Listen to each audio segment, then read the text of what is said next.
Сайн уу? K-pop Cherokee-гийн YouTube сувагт тавтай морил.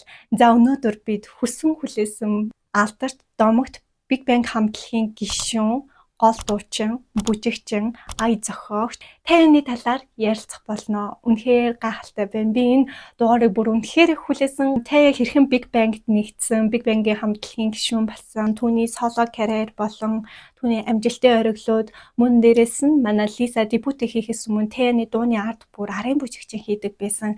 Тэгээд тэр хоёр ирээдүйд бүр хамтран дуу гаргасан алдарт Солонгосын уран сайхны кино болох Нархан бүлэг буюу Нарны охид киноны хамгийн хөөрхөн жүжигчин, за Солонгост маш өндрөөр үнэлэгдсэн тэр киноны жүжигчин Минхёрин буюу Миноритэй хэрхэн танилцж үерхсэн, тэгээд ингээ гэрлэх болсон. Тэгээд гэр бүлээ зохиосон талаар ингээд би түүний үнэхээр гоё намтрын талаар ингээд ярилцах гэж байна. Тийм болохоор та бүхэн бичлэгээ хийхээс өмнө лайка дараарай, subscribe дараарай.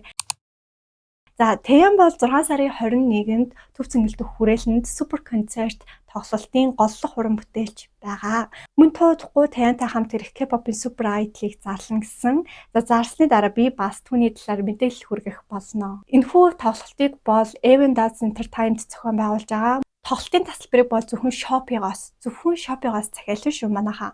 За Shopee application руу нөрөө захиалчих болно. Shopee-гийн линкийг доор тавьчих учраас линк руу нөрөөд бүртгүүлээд бас авах боломжтой байгаа. Зүгээр ингээл утасны цаанаас, компьютерийн цаанаас ингээл дуугийн сонсоход урам зориг авч амар гоё мэдрэмж авдаг тэр дуучин маань Монголд ирээд өөрөө ингээд үзүүлбэрээ үзүүлж дуулан гэж бодохоор бүр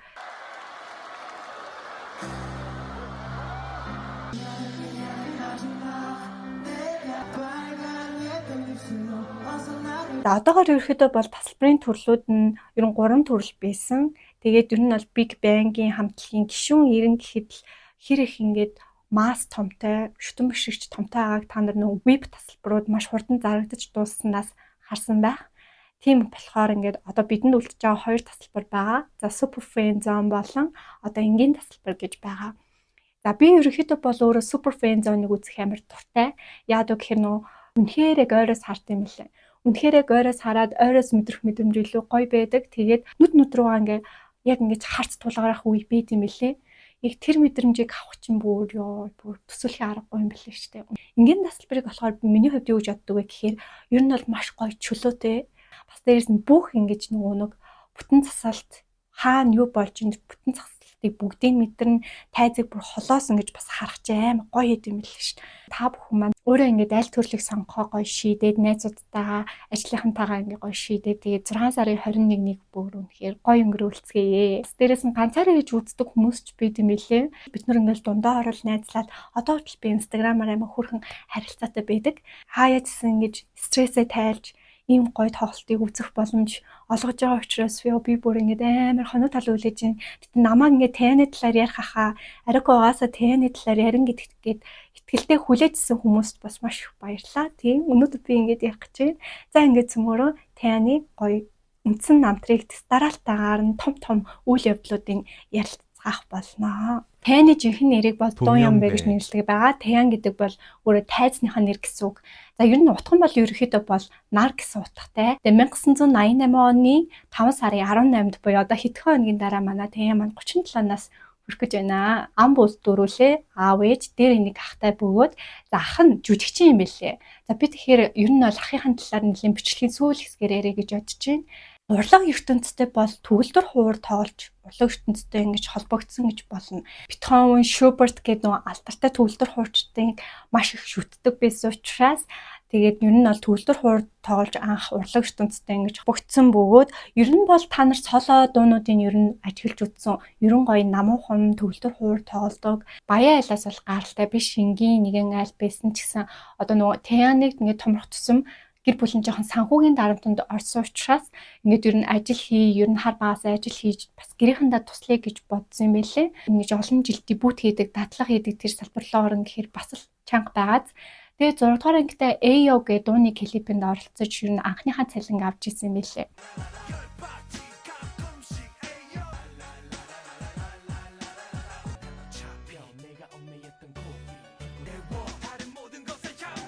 Эо дууны клип нь ерөөхдөө сонгон шалгаруулалт болж исэн бөгөөд Жижиг Шон гэдэг тэм нэртэй дүрд тоглоод ялалт байгуулад тэг анхныхаа цалингаа энэ дууны клипээс авч исэн гэсэн. Ер нь бол гоё ингээ урлагт туртай болж эхлээд туудахгүй хип хоп урлагийг сонирхож эхлээд за яг энэ нөө сонгон шалгаруулалт яг энэ явцад за YG Entertainment-ийн ян захирал тэнд байж исэн гэсэн. Тэян шууд гүйж очиод би ер нь бол YG-д бэлтгэдэг ч юм байна. Санал тавьсан юм байна. Тэгсэн чинь эргүүлээ холбоо барья гэсэн юм байна л да. Тэгсэн чинь тэгээ холбогдоогүй учраас манай хүн амар тууштай. Тэгээд эргээд YG Entertainment-ийн байрлал очиод сонгон шалгаруулалтанд оролцмоор байна гэж дахин ян захирлаас гуйсан байгаа. Мэдээж сонгон шалгаруулалтанда бол Тэян тэнцсэн. За тийм ингээд 12 наснда YG Entertainment-ийн бэлтгэгч болсон бөгөөд энэ үед бас яг адилхан нэг мөрөөдөлтэй байгаа G-Dragon-тай уулзсан байгаа. Манай хоёр бол 12 наснаас эхлээ хамтдаа ингэж дебют хийхээр ингэж бэлтгэгдсэн юм байлээ. За ер нь бол YG Entertainment-аас бол энэ хоёрыг хамтдаа ингэж дебют хип-хоп хамтлаг тийм хоёр гишүүнтэй дебют болгоно GD, YB гэдэг нэртэй ерөөдөө хоёр нэрийг ингэж нийлүүлсэн утгатай тийм гоё дебют хамтлаг хийлгэе гэж бодчихсон чинь удалгүй энэ нь ингэж цуцлагдаад манай хоёр ер нь дадлахын хугацаанд ингэж танилцсан. Хамтдаа ингэж заалны өрөөний шалыг угаан тэгэл тухайн одуудад ус зөөж өгөн ингээл ус авчиж өгч ингээл ерөөд нааши чашаа ингэж гүйдэг тийм ажил хийдэм байсан байлээ. Бэлтгэл хийж явахдаа өмнө нь дандаа урагчдаг. Тэгээд өмнө нь урагчж байгаагүй өдөр гэж бүр бэдгүү гэсэн. 2005 он хавцаа он сард ихтэй нэлээд тодорхойгүйсэн. Манай хоёрыг ер нь дебют хийхийг ингээд цуцлаад оронд нь Big Bang гэдэг хамтлагийг үүсгэхээр болоод бүр телевизэн шоу буюу одоо энэ хамтлаг хэрхэн үүсэж байгаа тийм телевизэн шоуг бүр ингээд телевизээр гаргаж ирсэн байлээ. За ингээд телевизэн шоунаас манай Big Bang хамтлаг төрөөд ер нь 2006 оноос эхлээд маш хүчтэй ингээд урлаг руу ингээд шамдаа орсон байдаг бөгөөд яг жилийн дараагаас бол нэлээд алдартай болж эхэлсэн. Анх ерөөхдөө бол хүмүүс жоохон яг ямар хамтлаг гарч ирж байгаа юм бэ гэж жоохон тийм дуртай бол байгаагүй гэсэн. Тэгээд ер нь бол өөрсдөө дуу гаргасараад 2007 оноос эхлээд Lies, за мөн Haru гэдэг дуунууд бол үнэхээр хит болсон.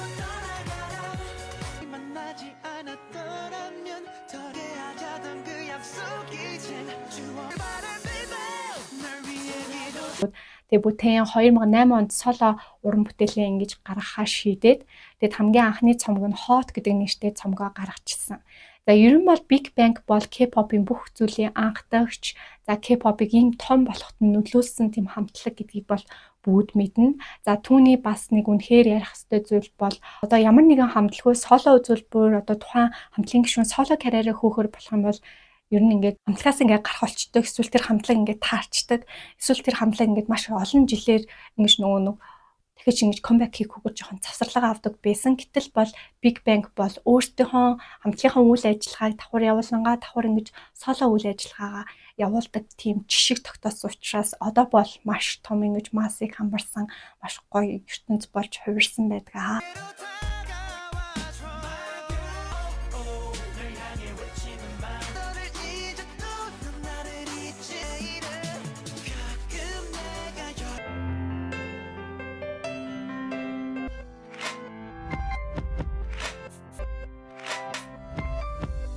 Ер нь цомгийнхаа дуунуудыг өөрөө бичихгүй, өөрөө зохиогоогүй дэ сүултээ амар жоохон гутарсан гэж байгаа аахгүй юу. Тэгээд жоохон санаа зовж гутарчаад би ер нь одоо дараа нь дандаа ингэ шин дуу өөрөө зохиох болно гэд. Ер нь бол одоо GD-гээс хажуу талаас нь суралцсан гэхүүдээ. Одоо тэгэл тухайн үед нөө одоо бидний сайн мэдих Teddy, за GD, Тэян гурав ингээд ерөөхдөө бинийхээ ингээд соло карьерийнх нь одоо үйл ажиллагаанд нэлээд сайн туслаа явчихдаг гэсэн. Чааштай ингээд дуу бичих хүсэл нь ингэж бадарсан гэж байгаа. Тэяныг бол Big Bang-ийн хамгийн сайн хоол хийдэг, ер нь бол Big Bang-ийн ээж нь гэж хоч өгдөг байсан. За түүний хоёр дахь цомог бол үнэхээр гайхалтай зүйл тохиолдсон. Би өөрөө энийг бүр маш их ярихыг хүссэн.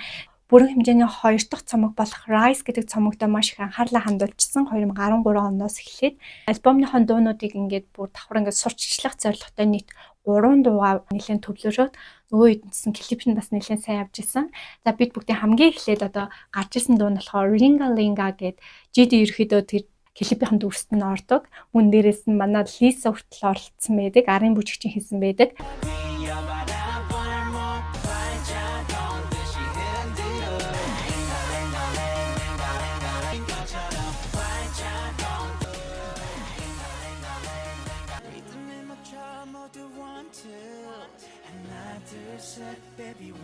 Одоо Лиса ямар байгаа илээ.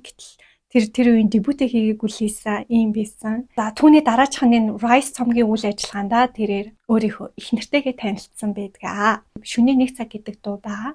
Тэянта тоглох ингээд энэ дууны клиптэнд тоглох жүжигчин байх хэрэгтэй байсан. Тэгсэн чинь ерөөхдөө GD санал болгосон гэсэн. Одоо Тэний арын ажилчид Минхөрийн гэдэг жүжигчин байгаа. Тэр жүжигчин гураад үзэхүү 1986 оны 2 сарын 5-нд төрсэн. Санал тавьсан гэж байгаа. Тэгсэн чинь Минхөрийн манд зөвшөөрөөд нэг зураг авалтанд оролцсон. Энэ дууны утга нь яг юу вэ гэхээр тийм салалтын тухай. Ялангуяа шөнийн 1 цагт тэр ганцаар л гомдол дурсамж тийм салалтын мэдрэмжүүдийг илүү их мэдэрдэг учраас шөнийн 1 цаг гэдэг тийм дууг зохиож гаргасан.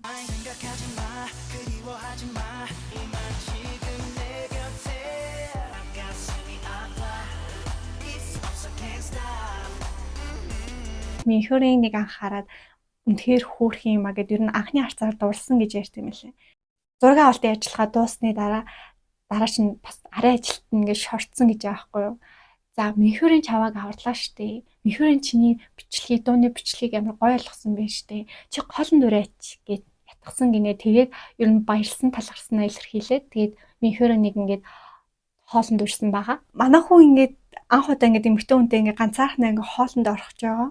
Тэгээд өөрийгөө ингээд жоохон сандрах ах, тэгээд жоохон гацаж мацах ах яаж хаад амар хөөрхөн штэ.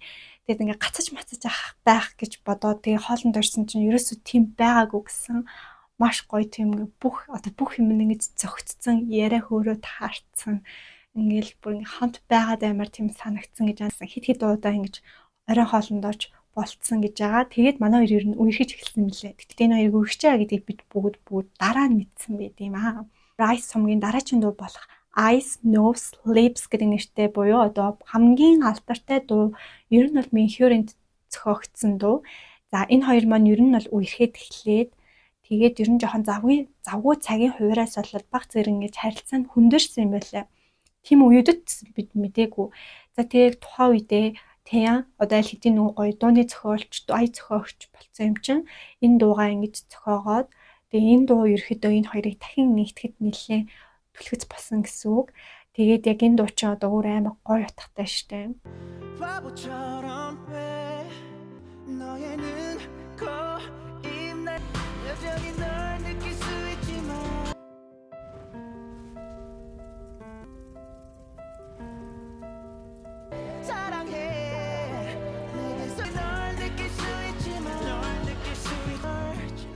Сэтгэлийн зовлон тийм маш энгийн үгээр ингэж илэрхийлдэг. Яг ингэ нүд хамар уруул гэдэг үгээр ингэ илэрхийлж байгаа. Зургийн шатаагаад тэгээд ерөөдөө салтаа баталгаажуулдаг тийм дуу байдаг. Гэтэ тэр дуу чи эсрэгээр энэ хоёрыг нийлүүлсэн дуу байд юм бэлээ. Тэян Минхөрийн амар их захиа бичдэг заяа. Ингээл захиа бичин хаяа бүр ингэ цэцгийн баглаатай ингэж дамжуулж өгвөл Rise цомгч Америкийн шилдэг 20 тийм альбомнаас бүр 112-т ингэж шалгарсан. Бүр тухайн үедээ л бол бас л гадаад руу ингэж бүр түүчэлж гарч ирдэг байсан тийм лаг үеүүдийн ингээл бас л анхных нь гэдэг тийм нэршлиг дахин авсан. Бас одоо яг сонсохоор бид бүгдэндээ дэндүү нандин тийм гоё он байсан байгааз. Dispatch бол 6 сарын 2-нд манай хоёрыг үерхэж байгаа гэдгийг хэд хэдэн зургаар ингэж баталж гаргаж ирсэн. Тэгээ би өөрөө Dispatch-д ажиллахыг маш хүсдэг. Тэгэд манай хоёр entertainment-аас хоёулангаас нь хүлээн зөвшөөрсөн байдаг. Тэгээ бид хүмүүс бүр ингэ шок. Солонгосын ард түмэн ч гэсэн манай хоёрын үерхэлд маш их эргээр хандаж сайнаар хүлээж авсан. Тэгээ 2018 оны 2 сард маш тийм цомхон ойр дотны хүрээлэлд ингээд хамтлагийнхаа ингээд гэр бүл ойр дотны хүрээлэлд нэгэн сүмд ингэж хурим хийсэн байдаг аа. За яг Минхөрийн өөрийнх нь өмсөжсэн хурмын палаж нь цагт Италийн торгон даавуугаар 240 цаг ингэж уралсан гоё хурмын зохион байгуулалт ерхий дизайнерыг одоо миний хажууд байрлах Twilight киноны яг Эдвард Белла хоёрын гэрлэлтийн тэр бас дизайныг гаргаж ирсэн хүн.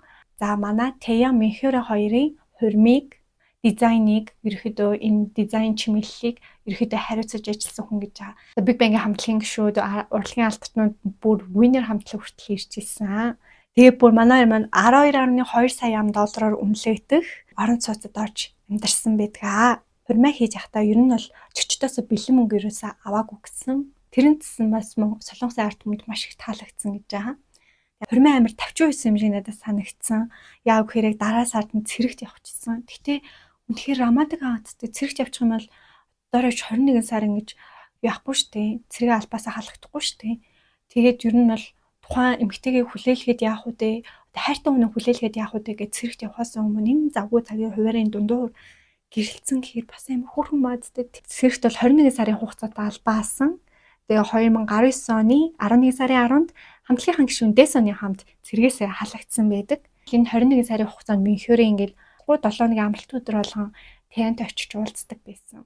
Тэрийн хүмүүс сонсоод ямар үнэн ч юм бэ, ямар үнэн ч хайр вэ гэж бас арт түмний хайрыг амар их хүлээсэн. Цэргээс халагдаад туудалгүй одоо YG Entertainment-ийн охин компани болох The Black Label-д харьяалагдсан. Black Label-ийн уран бүтээлч болж одоо хүртэл ингэж явж байгаа. Та бүхэн харж байгаа бах. Тэгээ 2021 оны 9 сарын 27-нд ер нь бол Мюнхенийн жирэмсэн маш гоё ад жаргалтайгаар хүүхдээ хүлээж байгаа гэсэн. Тэгээ туудалгүй YG Entertainment-аас 2021 оны 12 сарын 6-нд анхныхаа хүүгээ үлгэдэй авсан гэдэг тийм мэдээллийг YG Entertainment-аас гаргасан. Ингээд Тэя маань аав болсон байдаг. Мюнхенийн маань ээж болсон байдаг. Тэяныг өөрийнхөө одоо хувийн амьдралыг маш сайн хамгаалахыг хүсдэг, ирмэлцдэг тийм одуудын нэг гэж боддог. За тэгээд манай хоёр бол хүүхдийн зургийг нэг тийм ил тавиад байдаггүй. Тэгээд нөх хөршүүд нь харангуудаа ямар хөөрхөн эмэгтэй хүүхд вэ гэдэг гисэн. Тэгтээ өндөө бол хэрэгтэй. Тэгээд бүр эмэгтэй гэж андуурахтахаар тийм хэмжээний хөөрхөн бөгөөд ээжээгээ дуурайсан үнэхээр үзэсгэлэнтэй гэж бас Тэя ярьцлаган дээр өгсөн байдаг. Тэгээд ер нь бол мэдээж хүүхдээ өсгөн аав хүний үүргийг гүйцэтгэх нь урлагаас цэцэрлэг авах нь угаасаа ойлгомжтой. За ингээд 2023 оноос ерөөхдөө бол Тэя бол одоо өөрийнхөө цолоо үйл ажиллагаа илүү их анхаарч эхэлсэн. 1 сарын 13-нд BTS хамтлагийн Jiminтэй хамтарсан Vibe гэдэг дуугаа цацсан билээ.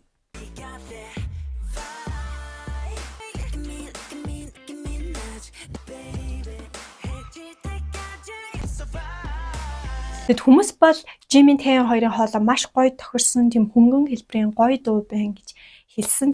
За 3 сарын дараа Blackpink хамтлагийн Lisaтэй хамтарсан Shunk гэдэг дуу байгаад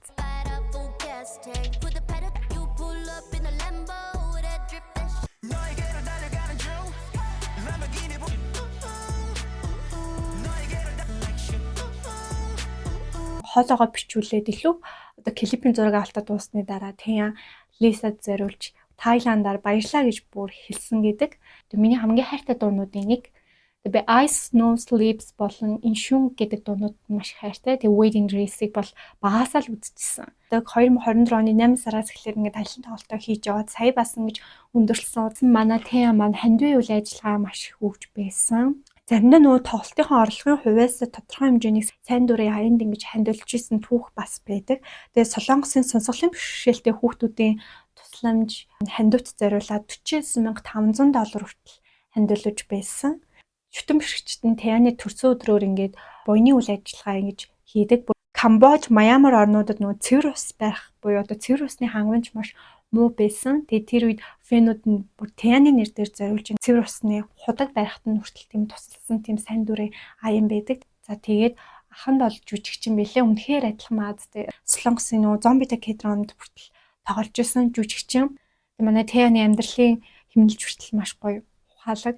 Тийм гоё уран бүтээлч маань ингээд Монгол улсад ирэх гэж байна. 6 сарын 21-нд супер концертын тоглолтыг голлох уран бүтээлч болох гэж байна. Тэгээ үнэхээр гоё байна. Энэ талаар ингээд огт мэдээгүй байсан бол чамд ямар санагдсан бэ? Үнэхээр гоё агаад би өөрөө бас маш гоё баяртайгаар тийм сэтгэлээсээ ярьлаа. Одоо ингээд ярьсан чи концерт нь болон гэхээр одоо би ингээд төсөөлөхгүй аахгүй юу? Гэтэ энэ үнэхээр бодод. Та бүхэн маань 6 сарын 21-нд эхлэх түүцэнгэлт хүрээлэнд эхлэх супер концертын тасалбарыг худалдаа аваарай гэж би бас хүсэе. Тэгээ тэр өдөр бас дахиад уулзсан. Ингээ бараг 3 дахь уулзах чинь. Тэгээд үнэхээр гоё байна. Удахгүй төрсөн өдөр нь болох чинь. Төрсөн өдрийн мэнд хүргэе Тэяна. Тэгээ Монголд ирж аваад маш их баярлалаа. Тэгээд удахгүй дараачийн артист ч гэсэн бас зарлагдана. Тэрэн дээр би бас мэдээлэл хүргэхээр байгаа. За ингээд бичлэг маань энэ хүрээд дуусчин. Бичлэг таалагдсан бол найзуудтай үзүүлээрэй. Бичлэг таалагдсан бол лайк, subscribe дараарай. Ингээд дараагийн бичлэгээр уулзтлаа. Түр баяртай.